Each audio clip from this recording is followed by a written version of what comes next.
right, so a few meetings ago, I presented the trustees with a review of the cash reserve policy. So I guess we can kind of go through that first. We didn't hear what you said. So we will go through the cash reserve policy first. So the cash reserve policy was basically created after we just got the sale of the land. We decided, so we're getting $1.3 million from the sale of the land. So we wanted to take a portion of that money and just kind of put it on in reserves for, just to have it for future use in case that we ever get to a situation that we have to borrow money. So this kind of alleviated us from borrowing money going forward. So kind of put something together, a short and a long-term goal. So if you flip over to the back of the page, we kind of list out each fund that we have. We also list out so the budget number that we have for the year, minus any transfers, and then what that net or that balance is of each fund. We have a percentage for the long-term goal, and then we have a percentage for the short-term goal, which is going to be this year. So, for example, 8.5% increase, 8.5% of the general fund, we like to put that in reserve for fiscal year 2018-19, which it comes out to $455,000. So if you add these numbers up across the board, across the different funds, out of the $1.3 billion that we would get, we would like to save or put aside $880,000 for reserves. So any questions on that? So the balance of that 1.3, that difference, I'm sure that there'll be some changes. I mean, not changes. I'm sure there'll be some repairs made, but I'm not sure to the extent of how much we will use of the balance. But there will, so we're not using the whole 1.3, just want to put it out there. Only $880,000 of the $1.3 billion. Any questions on anything?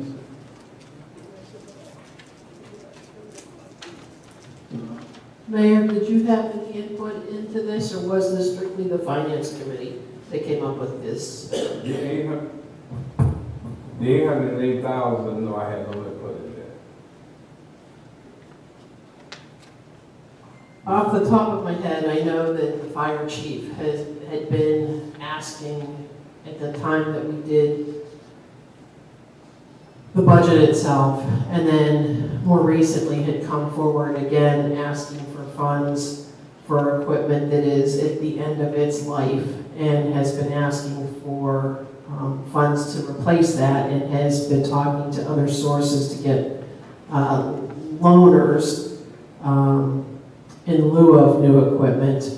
So I was hoping, and I know that we as a group haven't had any conversations that I'm aware of about what to use any of the proceeds of the land for, and I certainly don't want to be out there spending it.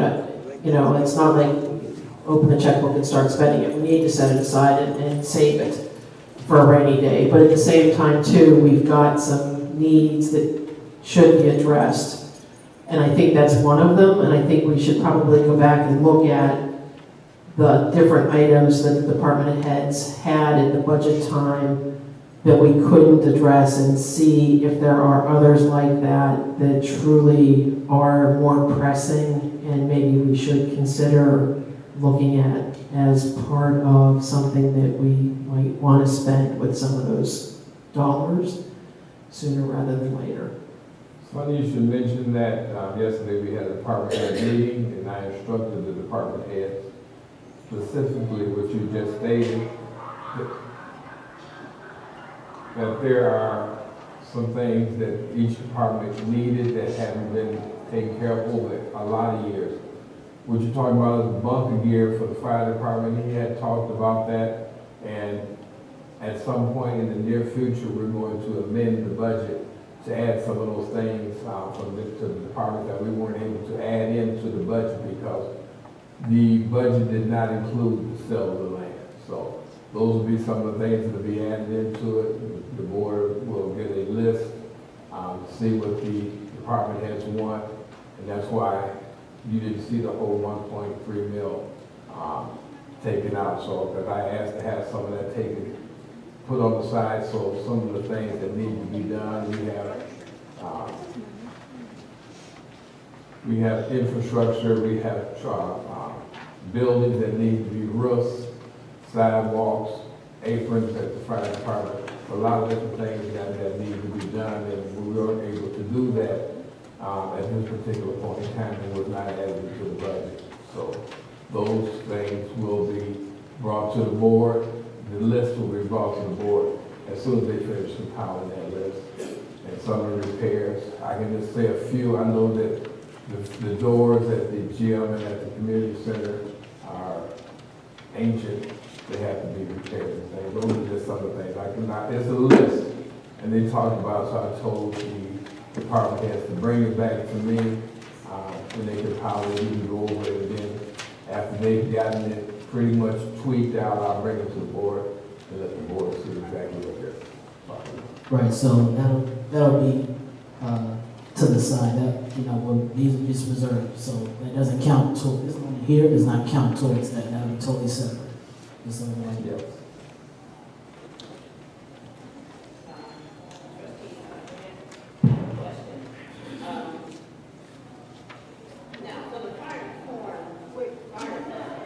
Might use the mic. The fire fund, you know, that was, I'm just saying, that was, we borrowed money from the water fund in order to, right, okay, so now, We still in can't your hear you. presentation, we're gonna put in, We still can't hear you. I'm sorry. sorry, the,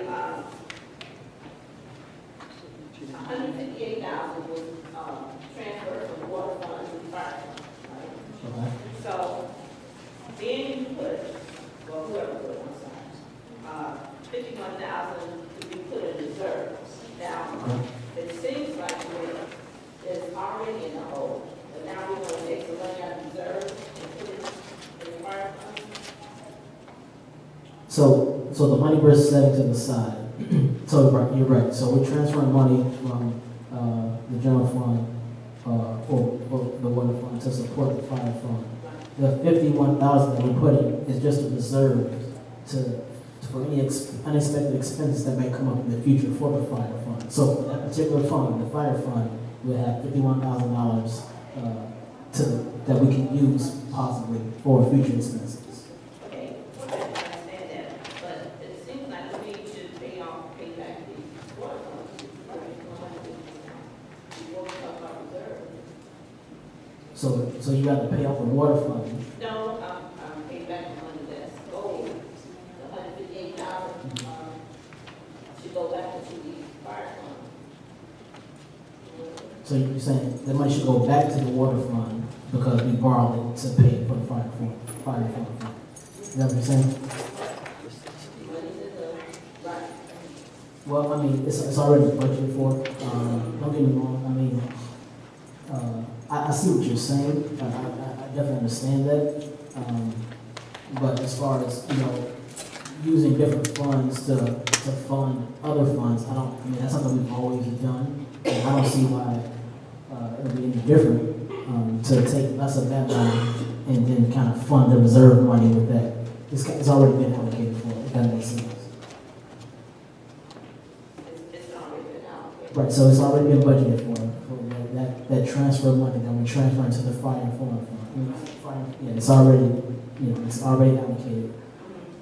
I don't really see why we would go back and put this 51,000 towards that. Well, I'm just trying to figure out how to do it. I mean, 158,000, if we had enough money, should have went to the fire fund anyway.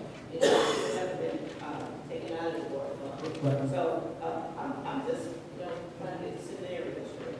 So, the 158,000 that came out of the water fund to supplement the fire fund should have never been taken out of it, just speculation.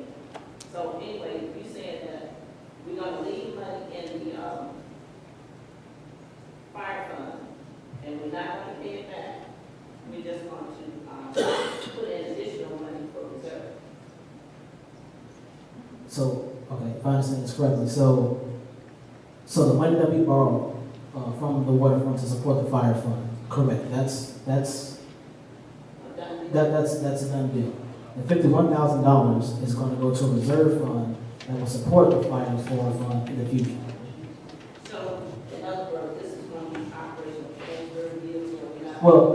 Well, I mean, again, yes. However, but I mean, we have different funds that we borrow from as well, not just the fire fund. I mean, there's other funds that, so do we go and pay all those funds back and have no operational transfers? I don't think that's the best thing to do with $300,000.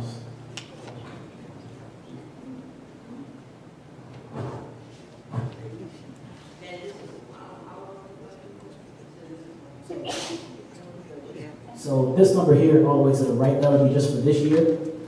Then, as far as a long-term goal, we would love to get to that number that says, $3 million, that number. But that's a ways away. I mean, we're taking baby steps here. The thing to keep in mind, that's a reserve for each fund to be set aside for emergency purposes. It's not there to be used, every time we need money. If we want to talk about the $158,000 that was transferred from the water fund into the fire fund, that was to balance the fire fund budget. Without that $158,000 from the water fund, the fire fund would have been in a deficit of the $158,000. That means we would not have been able to have a fire department. So then we would have to have a really hard conversation about what to do about a fire department. So if we want to, as a village, talk about what to do about having a fire department, that's our choice. We can say we want to have our own fire department as a volunteer paid on call fire department, and to make sure that we can support having that. If we need to take money from the water fund to do that, we consciously, and yes, we did agree to do that as a board. We did that when we approved this budget that included that operational transfer. Or if we said, no, that's something we cannot afford to do, we need to look at all other alternatives, then we would have made a different decision when we approved the budget. But if you want to have that conversation, trustee, I think that's something we need to talk about and go down a different path, because that's what that would mean if we talk about taking that $158,000 and putting it back into the water fund, out of the fire fund.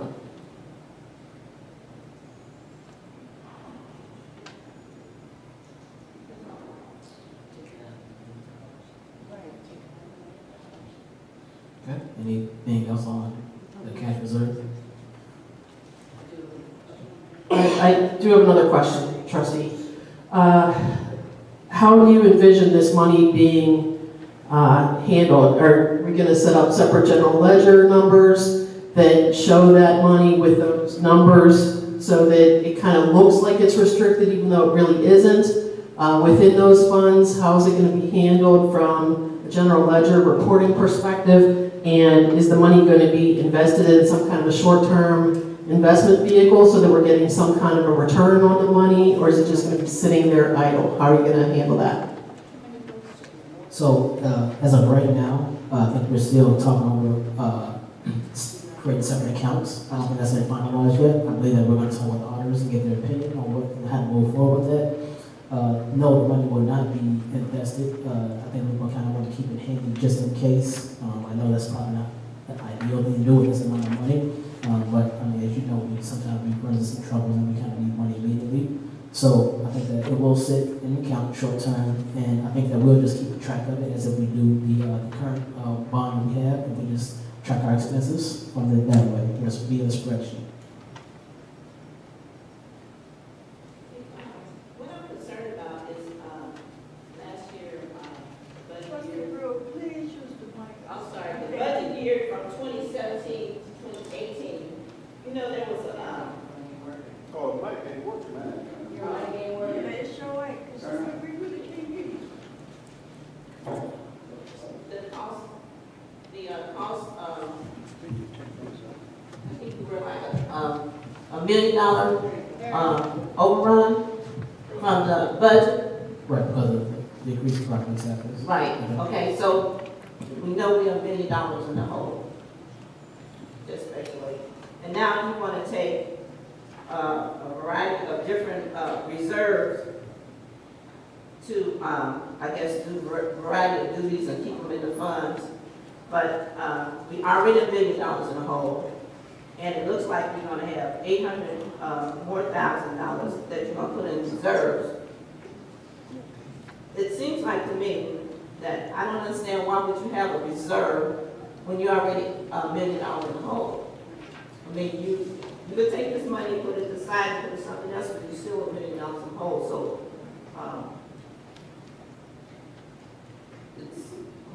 So $800,000 is, I think, is needed.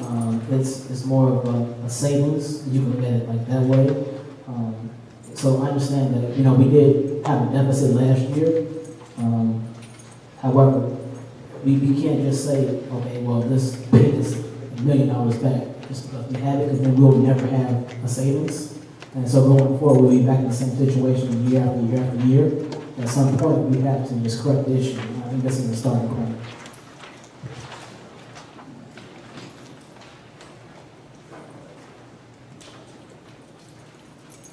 Anything else on cash reserve?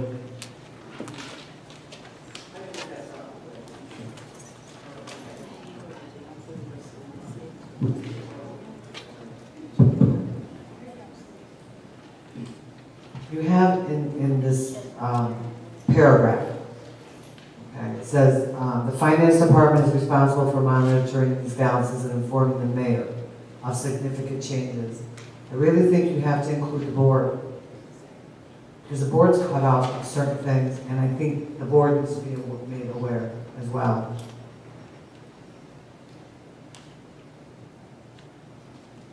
Not a problem. That's their job. Okay. We can move on to the cybersecurity policy. I'm sorry. did you say we're going to have line items, new line items and stuff? So we're still weighing the options on that. We're going to talk with auditors to see what's their advice and what's their opinion on that. And then we will let the board know. Who was we? Well, I guess it'll come from the mayor, or it'll come from, I'm pretty sure it'll come from the mayor. I'm pretty sure he'll relay the information to us. I'm sorry, Madam Clerk, would you say something? Well, she wanted to know that you want to have this on the agenda for approval next week? So if I add the part about the mayor and board to the reserve policy, is there anything that would prevent you guys from taking a vote on this for next week?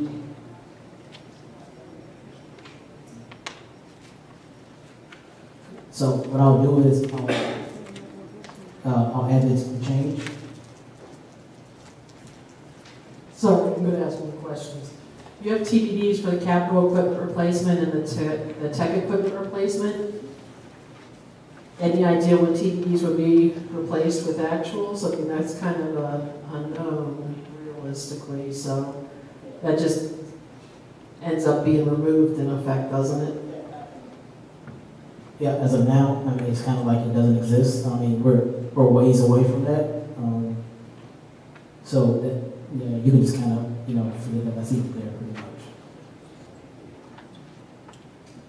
One more thing, the difference between the 800,000 and I think the 1.3 million, you said that's going to be due to, sort of some expenses that we're. Infrastructure repairs. Okay, has that already been done?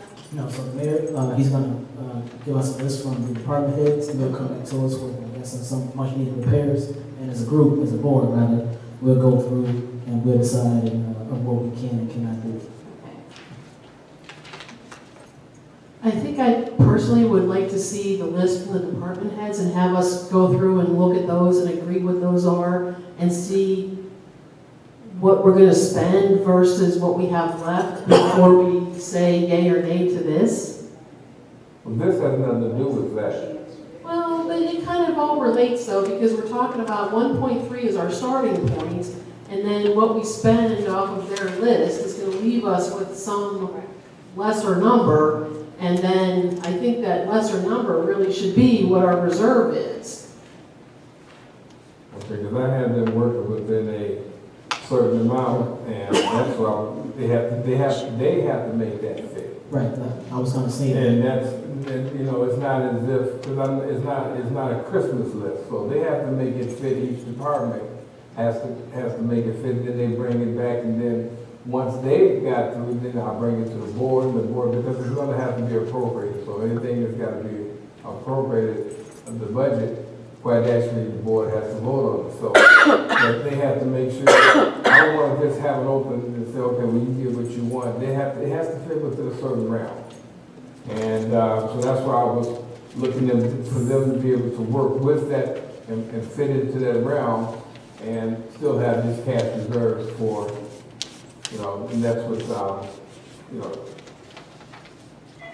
I was looking for. I'm not looking to make it whatever they would like to have or a wish. These are some of the things that we need. And quite naturally, once they get through getting the list, the board's going to get it, look at it, and get a chance to make comments. Yay or nay. Yeah, to the mayor's point, everything that's on the list is gonna be a priority or need. And I think that we're just gonna have to, you know, come together and kind of decide what exactly is most critical. Because if we just kind of give them a number to work with versus them giving us a number to work with, you know, I can see how things can get out of hand a little bit. So the reserve amount is flexible. It can't be flexible. Can it be? I mean, yes, but should it be? I mean, we're trying to limit that. Right, yeah, but, you know, sometimes you might have to, you know, so it could be flexible. I think I heard the mayor say, no, it's not flexible. That's why I was asking. And Roger just said it is. No, the difference in what's left after the 800,000 versus the 1.3 is what they have to work with as department heads. So, I mean, there are some things that have to be done. It's going to cost some money. I mean, when I say have to be, I mean really has to be done within the next few months. And there's some things they have to live with. So I don't want to open it up and say, well, you can get what you want. And, you know, it's basically things that have been needed in the village for over 6, 7, 8 years. So this is a one-time, well, I'm hoping that's not a one-time, but we actually was able to sell this land and get the money, so I don't want to just use it for, I want to make sure that we'll be using for that we take our time to spend the money, not just, you know, we have it and we can just go ahead and do what we need to do, what we want to do with it. So it's going to be a need basis, and they're going to have to put some thought in it, and they're going to have to really evaluate what it is that they really need versus what they would like to have. Roger, I have, for the motor fuel tax, and you notice in here on the back page, it has $200,000 transferred. Isn't that the normal amount that we generally transfer every year? I mean, yeah. And 50% of it? To the motor fuel tax fund? Yeah. So we actually not doing anything for the motor, because it's 50% anyway. It's $200,000 anyway for the motor fuel. What, you saying that we transfer 200,000, or you saying is that the budget number is $200,000? It's just what it generally is every year, $200,000. So this year. So, but we're gonna take $67,000 for the reserve, right? This is what we put in the reserve. Correct, 67,000. So, but we're taking $200,000 from money we have already, well, granted or spent or something, you know, that's in the budget, okay, that we generally will use every year, right? Is that what you're talking about? Right, so 200,000. Okay. Right, so the 200. Oh, so did I answer your question? I did. Yeah, you're saying, yeah, and I'm saying, yeah, Oh, okay. and I'm agreeing with you. Okay.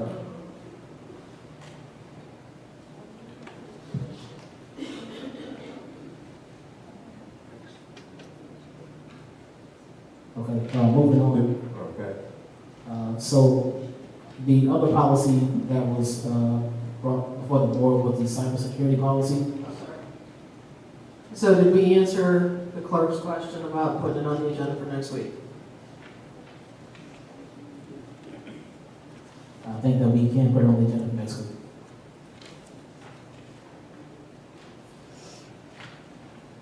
So I was supposed to have a meeting, committee meeting, along with, and Jared was supposed to come last Wednesday. He could not make it, so whatever changes or recommendations we decide to make tonight, I would like to bring that back to him, let him take a review at it, and then we can kind of vote on it. So this is not going to be something we can vote on next week. I'll kind of like, want to review with him, make sure he's kosher with it. So the cybersecurity policy is something that we've never had in place before. But, due to recent threats and just a standard practice among most companies nowadays and businesses, you have to have some kind of policy. So this is something that we've kind of come up with. So I guess we can just start with anybody having any questions on this. Well, the first question is the cost. We talked about upgrading really some software. And I know this is policy, but, do we have any idea how much this is going to cost? So this is just a policy that, based on what we already have. I don't think there's any cost associated with putting together or implementing this policy. It's just pretty much it's just a policy that we have. It's nothing. There's no cost to this.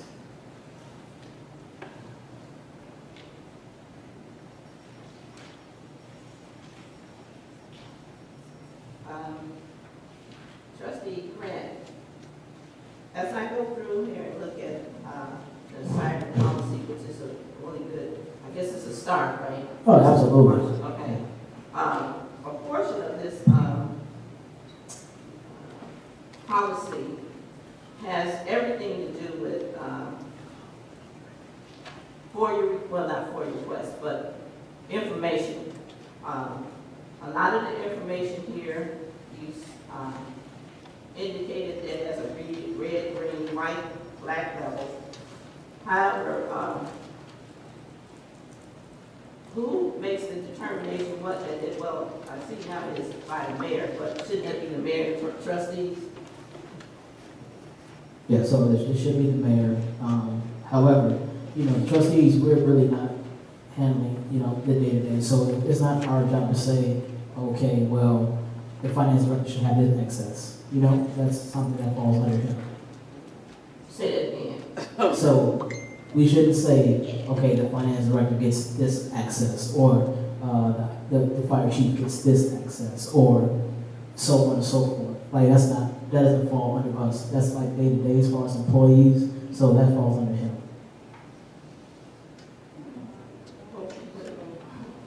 According to Sauk Village Code, any trustees have access to any documents in the village.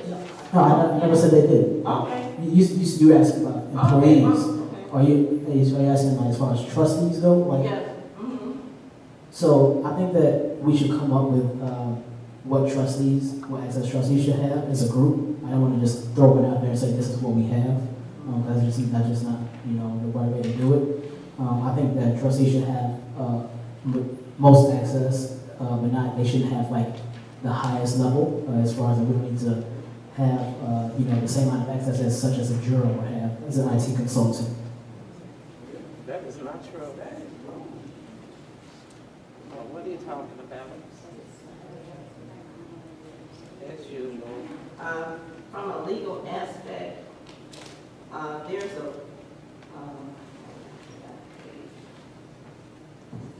some place in here that shows they can get documents and like if, say for instance, the president wanted to get a document or something, they should be able to pull that off of the cyber policy. If a resident wanted a document? Right, okay, I'm looking at, the way I'm looking at is that the attorney has the, for FOIA requests, you have to turn over certain documents, okay? Certain documents have to be turned over by the attorney, okay? Those should have some kind of priority for them. So any FOIA request like that process won't change at all, and I don't see how this shouldn't affect that policy. Like that, it shouldn't affect FOIA requests at all. That's totally separate. So I think the process is still the same. It goes to the FOIA clerk, And if the attorney needs to get involved, he'll submit what he needs to submit to the FOIA clerk, and the FOIA clerk will give it back to the resident, whoever made the request on the FOIA. That has nothing to do with this, pretty much. Okay, what about, financial documents? So, as far as a FOIA request, or just asking for No. something? Finance, you know, when we need financial reports. So we'll have access to some read-only documents, I'm sure, that we can get to.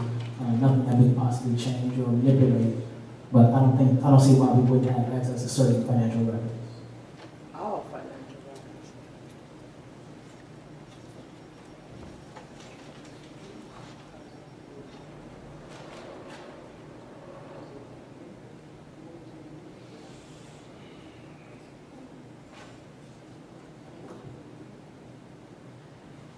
Yeah, trustees, you and I were talking earlier about this. I was asking about the fact that this really doesn't speak to trustee access and what we do and don't have access to. It's really about, it seems like it's more focused around employees as it's written. So I think it does need to have something added about the board and what our access should be as well. And also about what Gerald's access should be, because when I look at the user categories, I think that he's got access to everything right now, and that might be appropriate, it might not be, right? So we probably need to figure that out as well. And then there's little bits of feedback that I've shared with you that we can just, make those notes and for the board's benefit, the rest of the board's benefit, on page 4, under the acceptable use, paragraph 1, section 6.1, each login attempt should prevent a user with a sign-on message with respect to authorized use, misuse, and the monitoring of all activity takes place.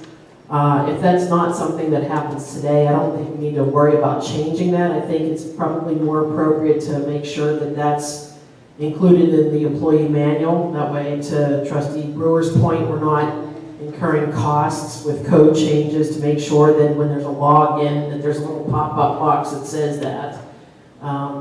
It's, again, this is making sure that the employees are aware of that. It's not like it needs to be in their face every single time they sign on, but it's an awareness as part of being an employee in the village. So I think in the manual would be sufficient. In that next paragraph, it's, talking about passwords and IDs, and I think that the point of that is that we just need to be clear with everybody that passwords should never be shared. That's standard security protocol for any organization, and in most places it's grounds for termination. On page 6, under section 7.1, user system and network access, normal user identification, we're talking about the system would automatically lock after 15 minutes of inactivity. I felt that that was too long. It should be after a couple of minutes. And actually, the other thing that I asked Trustee Grant to add to this is that anytime someone steps away from their workstation, they should be required to lock their computer so that no one can access the information on the computer. Because if they leave it open and unlocked, then somebody else can walk up and access and do something to the information that's available on the screen. I think that was the bulk of what I had.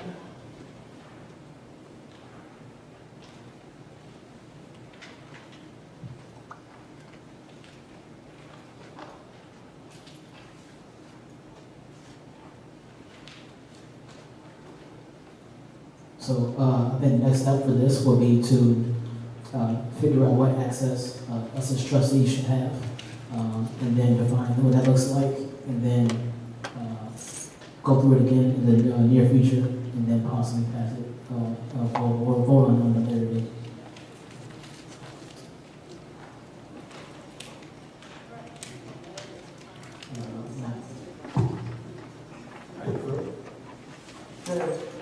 Next item. Madam Clerk, lectionary canvassing, literature distribution policy. Thank you, Mr. Mayor. Back in November the 6th, 2017, I submitted to each of you, each of the trustees as well as you, an inter-office memo asking about a policy for election canvassing. And I stated then that it would be very helpful to me to have for us to have an actual policy that governs us. And as the election official for the village, I thought that it would ease the path if we had established an exact process. I shared back then also that this has been a question that has been brought forth for the last few years, and each year it just falls by the wayside. And from my understanding, the village has been operating under a gentleman's agreement all these years, but then it gets muddled from time to time. So I would just ask again that we develop a policy for what we can, what we cannot do, where we can do it within the municipal center, the senior center, the community center. If I'm not mistaken, a while back, the community center had some language in their application towards this, but I'm not certain if it is in the new system as well as if it's in the policy for the senior center. So even though I dropped it in November after it seemed as if there was no interest between you or the trustees, I am bringing it back to you again because I think that it could save us a lot of headaches down the line if people, our residents, visitors, candidates that visit us, if they know exactly what's permissible and what is not. It's better to have something established in writing as a protective mechanism opposed to making things up as we go along. So what I am asking you, Mr. Mayor, as well as the trustees, to consider allowing me or someone to develop a policy for the village where election canvassing is concerned.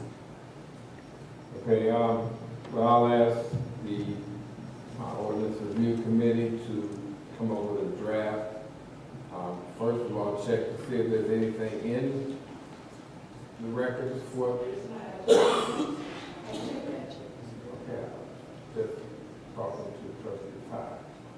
If there's anything in there that may be something like that, if not, then come up with present the board with some type of policy, at least a blueprint outlining, and we can go from there. Trustee Todd, and I'm going to save you some time for the research because when I presented this memo to you, November the 6th, 2017, I had already conducted the research, and that's how I was able to determine, and I brought to you the minutes from October the 14th, 2014, which was the last time that anything was in the minutes to discuss. Check, because I don't remember the minute, but I will check. Check, thank you. Okay, so you can bring that back. The next item, is that all that you have? Yes, I'm sorry. Okay. Trustee Brewer, security cameras? Well, the, what's on the agenda is not right. It's not security cameras, it's security plexiglass. I think that's what you call them. This was also done back in October 19, or October and either November 2017, where we requested that some security plexiglass be installed into the front office. It's my understanding that this has been discussed by the safety committee, and also the union did propose some different items that we could get in order to secure the office out in front. Apparently that hasn't been done, so I need to, like somebody to go back or whoever handles that and find out what's the status of, getting some, security plexiglass up there for the front office. It hasn't been done, it has to need to be, go back and take a look at it. That's the end of that. Okay, I talked to Kevin about that. They have the measurements in. I don't know what the holdup is, but you're right. The union had made a request. The employees went to the union and they came to us about it. So we're just waiting. I'm just waiting to find out what the holdup about installation. So as soon as I find out, I will let and inform the board the status, and I'll